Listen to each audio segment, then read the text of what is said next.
L'histoire a retenu la date du 3 septembre 1260. Dans les plaines poussiéreuses de la Palestine, une force armée composée de 20 000 cavaliers mongols avançait avec fracas, leurs arcs composites scintillant sous la lumière matinale. Depuis 4 décennies consécutives, aucune puissance militaire terrestre n'avait réussi à entraver leur progression. Leur campagne avait abouti à l'assujettissement total de la Chine, à l'anéantissement de la Perse et à la transformation de Bagdad en un champ de ruines fumantes. Désormais, ces troupes faisaient leur route vers une modeste source connue sous le nom d'Ain Jalut, avec la certitude absolue que la ville du Caire tomberait sous leur coupe en l'espace de quelques semaines. Cependant, dissimulé dans les reliefs surplombant la vallée, le commandant mamelouk Bebars observait la horde en approche avec un détachement froid et calculateur. Il détenait une information cruciale ignorée par les Mongols.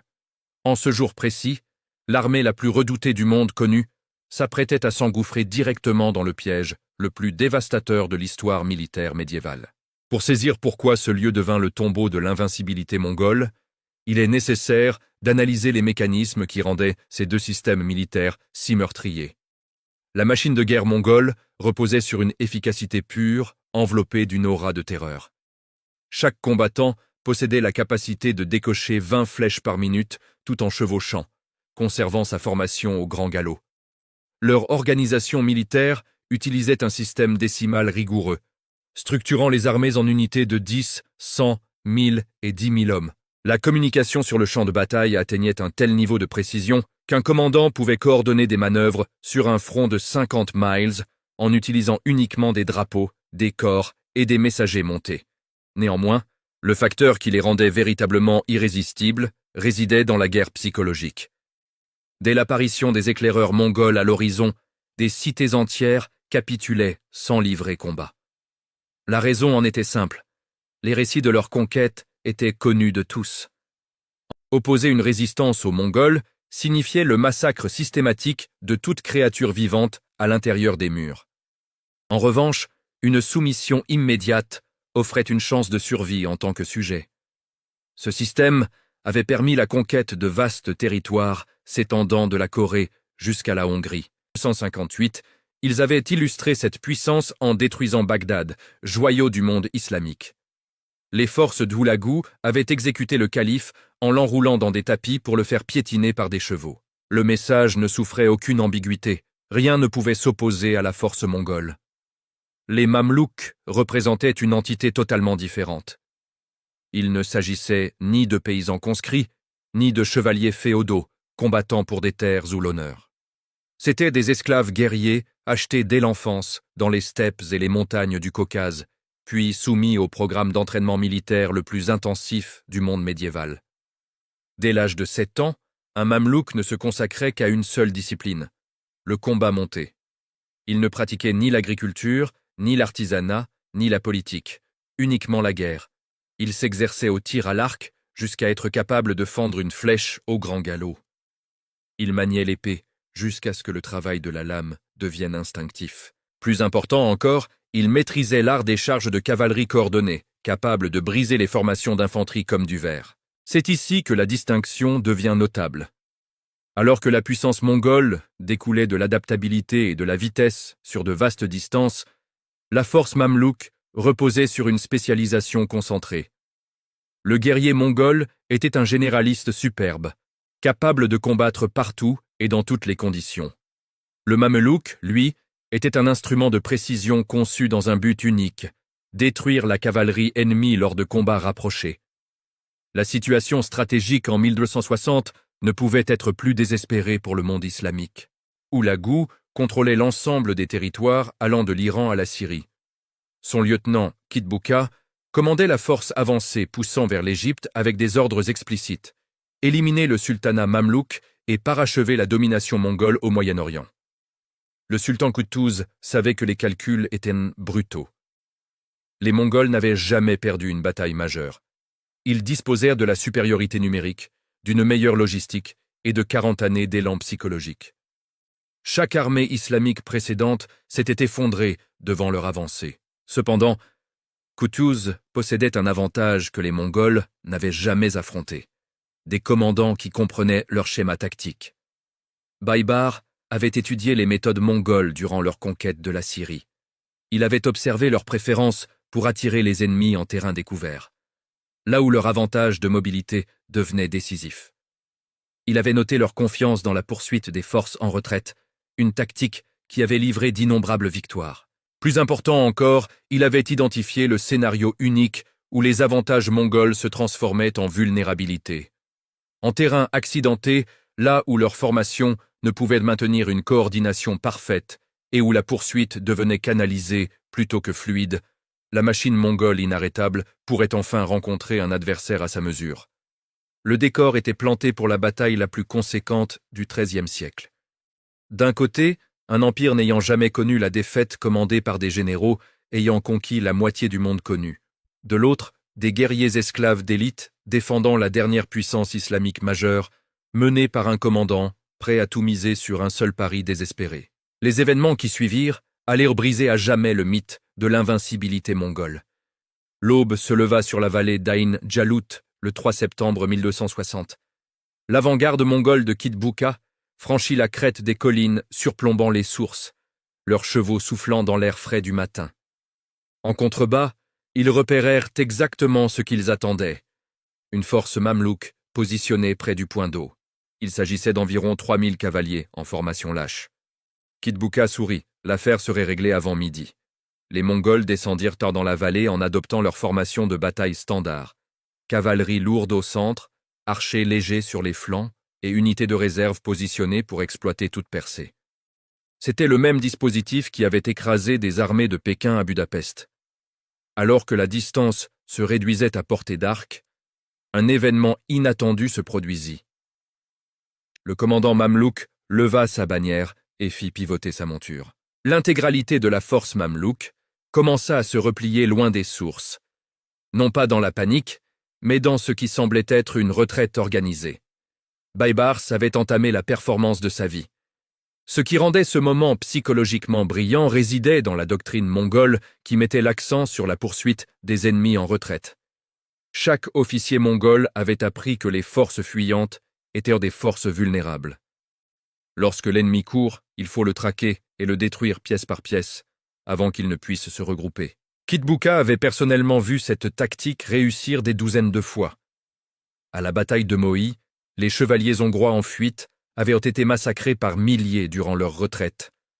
À Legnica, la cavalerie polonaise avait été anéantie alors qu'elle tentait de se retirer. Le schéma restait immuable, retraite équivaut à défaite. Mais Baïbars comprenait un élément crucial de la psychologie mongole. Leur confiance dans la poursuite venait de combats contre des ennemis qui battaient en retraite dans une panique réelle, avec des formations brisées et des guerriers fuyant individuellement pour leur vie. Ce que Kitbuka observait semblait différent, mais pas suffisamment pour déclencher la suspicion. La retraite mamelouk se déplaçait exactement à la bonne vitesse, assez rapide pour suggérer la peur, assez lente pour rester tentante. Baïbars gardait ses formations intactes mais lâches, créant l'impression d'une armée essayant de maintenir sa discipline tout en reculant sous la pression. La chasse commença. La cavalerie légère mongole bondit vers l'avant, leurs arcs composites envoyant des volées de flèches vers les mamelouks en retraite. Certaines flèches trouvèrent leur cible et des guerriers mamelouks tombèrent de leur selle. La vue des pertes ennemies confirma ce que Kitbuka croyait déjà. Il s'agissait d'une véritable retraite, pas d'une feinte. Mille après mille, les Mongols poussèrent plus profondément dans la vallée. Leur formation commença à s'étirer alors que les unités plus rapides prenaient de l'avance et que les plus lentes traînaient derrière. La coordination serrée, qui rendait les armées mongoles si dévastatrices, commença à se relâcher à mesure que la poursuite gagnait en élan. Baïbars maintint l'illusion à la perfection. Son arrière-garde combattait juste assez durement pour sembler désespéré, et juste assez mal pour encourager la poursuite continue. Lorsque la pression mongole s'intensifiait, il ordonnait à de petits groupes de se détacher de la force principale, simulant le type d'effondrement d'unité qui précédait la débâcle totale. Après 3 miles dans la vallée, Kitbuka prit la décision fatale. Voyant ce qui semblait être une force ennemie en désintégration, il engagea ses réserves dans la poursuite. L'armée mongole entière étaient désormais étirés le long du fond de la vallée, leur attention entièrement focalisée sur les Mamelouks en retraite devant eux. C'est à cet instant que Baïbar déclencha le piège. Dissimulés dans les collines des deux côtés de la vallée, deux formations mamelouques massives attendaient dans un silence absolu. Le sultan Koutouz commandait la force orientale, comptant près de 5000 cavaliers lourds. Le lieutenant de Baïbars contrôlait le groupe occidental, fort de 4000 autres guerriers montés. Au signal prédéterminé, les deux forces jaillirent simultanément de leur cachette. L'impact psychologique fut dévastateur. Un instant plus tôt, les Mongols poursuivaient un ennemi vaincu à travers une vallée vide. L'instant d'après, ils se retrouvaient encerclés par une cavalerie fraîche, chargeant depuis 3 directions à la fois. Les communications mongoles sur le champ de bataille, si efficaces en terrain découvert, s'effondrèrent dans le chaos. Les commandants d'unités ne pouvaient voir leurs supérieurs à travers la poussière et la confusion. Les signaux de corps furent noyés par le tonnerre des sabots et le fracas des armes. Le système décimal, qui avait coordonné des armées à travers des continents, devint inutile en l'espace de quelques minutes. C'est ici que la supériorité de l'entraînement mamelouk devint décisive. Alors que les guerriers mongols excellaient dans l'archerie mobile et les manœuvres coordonnées, les Mamelouks avaient repassé leur vie entière à se préparer exactement pour ce scénario. Le combat monté au corps à corps, où la compétence individuelle déterminait la survie. Dans la mêlée brutale qui s'ensuivit, les guerriers mamelouks démantelèrent systématiquement leurs opposants. Leur armure plus lourde absorba les impacts des flèches mongoles. Leur maîtrise supérieure de l'épée taillait à travers les formations mongoles. Plus crucialement, leurs chevaux étaient entraînés spécifiquement pour le chaos du combat de cavalerie, tandis que les montures mongoles étaient élevées pour la vitesse et l'endurance en terrain ouvert. Kitbuka réalisa trop tard qu'il avait été surclassé tactiquement. Le commandant vétéran tenta désespérément de rallier ses forces dispersées, mais la situation était devenue sans espoir. Encerclée, en infériorité numérique dans la zone de combat immédiate et prise complètement au dépourvu, l'armée mongole commença à se désintégrer. Lorsque Kitbuka tomba, transpercé par une lance mamelouk, la résistance mongole s'effondra totalement. Les survivants qui s'échappèrent de cette vallée rapportèrent bien plus que la nouvelle d'une défaite à Damas. Ils transportèrent la mort d'une idée qui avait dominé le monde médiéval pendant 4 décennies. Pour la première fois depuis que Gengis Khan avait unifié les tribus mongoles, une armée mongole majeure avait été complètement détruite en bataille rangée. Elle n'avait pas été vaincue par une guerre de siège ou des tactiques de guérilla, mais anéantie dans le type de confrontation directe où la supériorité mongole était censée être absolue. Les implications stratégiques se répercutèrent à travers 3 continents en quelques mois. En Europe, où les rois se préparaient à une invasion mongole inévitable, la nouvelle déclencha l'espoir de Paris, à Vienne. La force inarrêtable avait enfin été stoppée. Dans le monde islamique, Aïn Jalut déclencha une renaissance de la résistance. Les villes syriennes qui s'étaient soumises à la règle mongole commencèrent à expulser leurs occupants. D'Alep à Homs, les commandants locaux, qui avaient accepté l'autorité d'Oulagou, trouvèrent soudain le courage de se rebeller. Mais l'impact psychologique allait plus loin que la politique. L'empire mongol avait bâti son expansion sur une prémisse simple. La résistance était futile, car la victoire mongole était inévitable. Cette prémisse mourut dans la poussière d'Aïn Jalut. Oulagou Khan, recevant la nouvelle du désastre depuis sa capitale en Iran, fit face à un choix impossible. Il pouvait engager ses forces restantes pour venger la défaite de Kitbuka, mais cela laisserait ses territoires orientaux vulnérables à la rébellion chinoise. Ou bien il pouvait consolider ses conquêtes existantes et accepter que l'expansion mongole ait atteint sa limite. Il choisit la consolidation.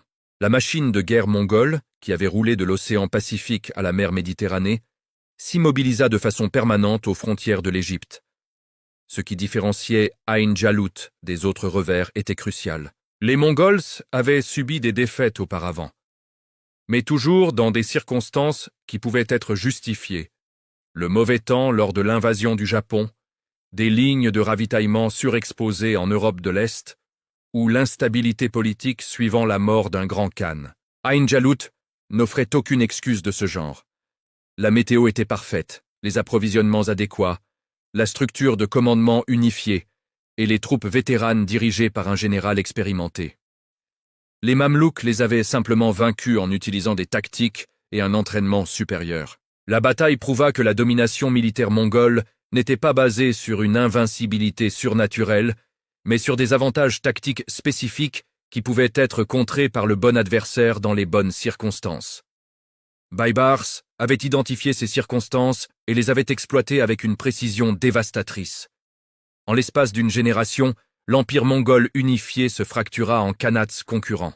La Horde d'Or, l'île Khanat, la dynastie Yuan et le Khanat de Jagatai réclamaient tous la légitimité, mais aucun ne possédait la supériorité militaire écrasante qui avait fait paraître la conquête mongole inévitable.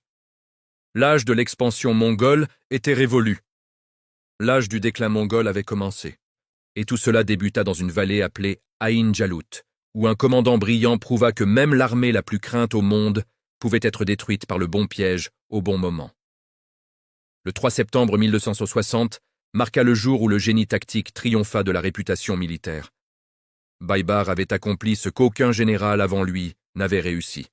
Transformer les forces mongoles en faiblesse fatale grâce à une déception parfaite et une exécution sans faille. Si vous souhaitez voir comment cette victoire a façonné la montée de l'Empire ottoman, regardez cette prochaine vidéo. Abonnez-vous pour plus de batailles où une stratégie brillante a changé le cours de l'histoire.